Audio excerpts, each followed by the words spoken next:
Hello friend, welcome to my YouTube channel. मैं राजागर आपलोके चाइছে আরজিত কে টোটাল यूट्यूब चैनल। হয় ফ্রেন্ড, আজিৰ কেইটামান গুৰুত্বপূৰ্ণ খবৰ একেলগে পাব এইটো ভিডিঅ'ত। তো আপোনালোকে ভিডিঅ'টো প্ৰথমৰ পৰা শেষলৈকে চাই থাকিব।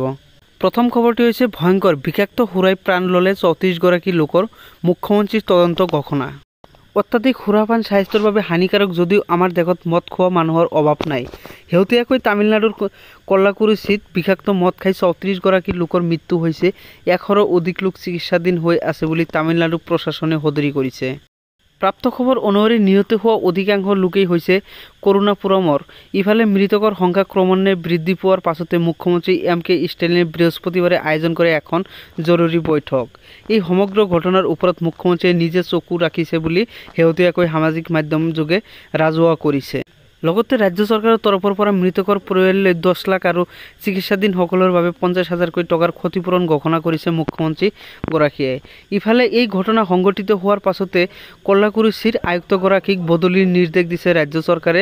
ন্যায়াধীশ গোকুল দাসৰ অধ্যক্ষতাত এখন বিশেষ তদন্ত কমিটি গঠন কৰি সমগ্ৰ ঘটনাৰ পুংখানুপুংভাৱে তদন্ত কৰিবলৈ নিৰ্দেশ দিছে মুখ্যমন্ত্ৰী এম.কে. ষ্টালিনে। তাৰ পিছৰ খবৰটো হৈছে মুখ্যমন্ত্ৰী অৰবিন্দ কেজৰিৱালৰ জামিন মঞ্জুৰ। দিল্লী হুৰা কেলেংকাৰীৰ সৈতে জড়িত থকা গোচৰত জামিন লাভ কৰিছে দিল্লীৰ মুখ্যমন্ত্ৰী অৰবিন্দ কেজৰিৱালে।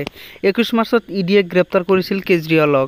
দিল্লীৰ ৰাউছ এভিনিউ আদালতে কেজৰিৱালৰ জামিন মঞ্জুৰ কৰে। ইডিয়ে 48 ঘণ্টা বৃদ্ধিৰ বাবে অনুৰোধ জনাইছিল যদিও আদালতে ইডিৰ অনুৰোধ নাকচ কৰে। উল্লেখ্য যে আদালতে মুখ্যমন্ত্ৰী কেজৰিৱালক 1 লাখ টকাৰ ব্যক্তিগত বণ্ডত জামিন মঞ্জুৰ কৰে। শুক্ৰবাৰে তিহাৰ জেলৰ পৰা ওলাই আহিব অৰবিন্দ কেজৰিৱাল। মুখ্যমন্ত্ৰী কেজৰিৱালক 21 মাৰ্চত ধন সৰবৰাহৰ গোচৰত ইডিয়ে গ্ৰেপ্তাৰ কৰিছিল। উচ্চতম ন্যায়ালয়ে তেওঁক লোকসভা নিৰ্বাচনত প্ৰচাৰৰ বাবে অনন্তৱৰ্তীকালীন জামিন প্ৰদান কৰিছিল।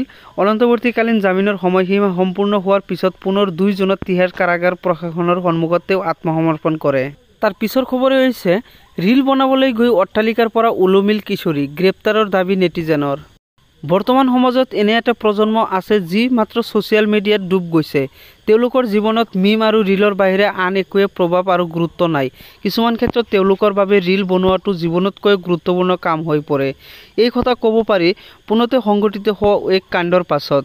শেহতীয়াকৈ এটা যুটিয়ে ৰীল বনোৱাৰ বাবে এটা ভিডিঅ' ছ'চিয়েল মিডিয়াত ভাইৰেল হৈ পৰিছে, য'ত নেটিজেনৰ এক বৃহৎ অধিকাংশই লোক তেওঁলোকক গ্ৰেপ্তাৰৰ দাবী জনাইছে।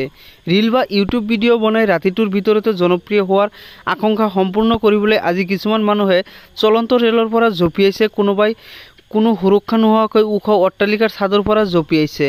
ইয়াত ৰেকৰ্ডিং কৰা ভিডিঅ' সকলোতে বিয়পি পৰিছে ছ'চিয়েল মিডিয়াত। সকলোকে শীঘ্ৰে গ্ৰেপ্তাৰ কৰিব লাগে বুলি দাবী উত্থাপন হৈছে। কিবা অসুবিধাৰ কাৰণে পিছৰ খবৰখিনি দিব পৰা নাই, তাৰ কাৰণে আমি চৰি আজিৰ ভিডিঅ'টোত।